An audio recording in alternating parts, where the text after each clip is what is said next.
I've never really showed the outside, but this is on the deck.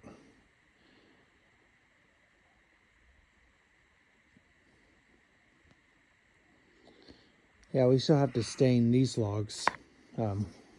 Hoping to do that this spring. We'll get those all cleaned and stained, but it's got about close to 10 foot of overhang, so they're pretty protected. Currently it's 17 below here. It's definitely chilly. You can tell it's so clear. But interesting enough, the house actually held a little bit of heat up here with the insulation that we've put in so far. So showing signs of actually, once we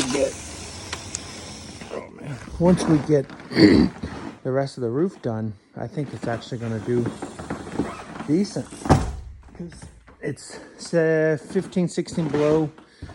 I think it got down to 17 below, and it's about 5 degrees in here, which doesn't sound like much, but you know, it's something. I'll get the wood stove going today and maybe finish insulating that run. And I'm set up to insulate the top, so maybe I'll do that and just continue chipping at it.